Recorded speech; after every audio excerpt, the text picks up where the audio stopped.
CM KCR నియంతృత్వ స్ఫూర్తితోనే అధికార టీఆర్ఎస్ నేతలు తమ పార్టీ ఎమ్మెల్యే చిన్నారెడ్డిపై దాడి చేశారని ప్రతిపక్ష కాంగ్రెస్ మండిపడింది. సోమవారం మహబూబ్ నగర్ జిల్లా వనపర్తి శాసనసభ్యుడిపై స్థానిక టీఆర్ఎస్ నేతలు దాడి చేయడాన్ని టీపీసీసీ తీవ్రంగా ఖండించింది. అభివృద్ధి పనుల శంకుస్థాపన కార్యక్రమాల్లో అధికారులు ప్రోటోకాల్ పాటించాల్సిందే అని స్పష్టం చేసింది. అధికార టీఆర్ఎస్ నేతలు ఇష్టానుసారంగా వ్యవహరిస్తూ తమ పార్టీ నేతలపై దాడులు చేస్తే సహించేది లేదని సీఎం కేసీఆర్ను కాంగ్రెస్ కీలక నేతలు జానారెడ్డి, షబ్బీర్ అలీ, భట్టి విక్రమార్క హెచ్చరించారు. పోలీసులు కూడా బాధ్యతలను విస్మరించి టీఆర్ఎస్ ఏజెంట్లుగా వ్యవహరిస్తే అలాంటి అధికారులపైన 2019లో కాంగ్రెస్ అధికారంలోకి వచ్చాక చర్యలు తీసుకుంటుందన్నారు. ఈ విషయం చాలా దారుణమైనటువంటిది. ఇది ఈ సంఘటనని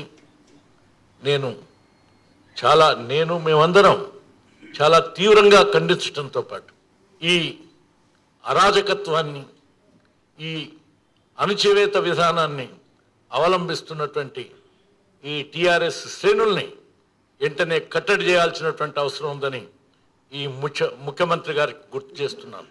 నేను పోలీస్ వ్యవస్థను కూడా గుర్తు చేస్తున్నాను. మీ యొక్క బాధ్యతను మీరు గుర్తించుకోండి. కానీ మీరంతా ఏజెంట్గా తయారైపోతున్నారు. ఏజెంట్గా మారితే మాత్రం ప్రజలు వదలరు. కేసీఆర్ గారికి కూడా యాద్ చేపిస్తున్నాను. మీరే అన్నారు ప్రజల్లో అప్పుడు ఎడ్యుకేషన్లో ఉన్నప్పుడు, చెంప చెల్లు మన్నే గువ్వ గొయ్యమనే అదే కార్యక్రమం నీ మీద వస్తుంది బాబు. 4 దినాలు వేస్తే ఏ నువ్వు తీస్తున్నావో నువ్వు చెప్పిన పాఠమే నీకే గుర్తు తీసుకొస్తారు ప్రజలు. ఈ ప్రభుత్వాధినేత కేసీఆర్ ఒక నియంతృత్వ పోకడతో ప్రజాస్వామ్యవాదులందరిపైన దాడి చేస్తూ ఈ ప్రజాస్వామ్యాన్ని అపహాస్యం చేసే విధంగా ఆయన చేసినటువంటి కార్యకలాపాలకి నిదర్శనంగానే ఆయన చేత స్ఫూర్తి పొందినటువంటి టీఆర్ఎస్ కార్యకర్తలు, నాయకులు ఇటువంటి హేయమైన చర్యలకు పాల్పడుతూ ఉన్నారు.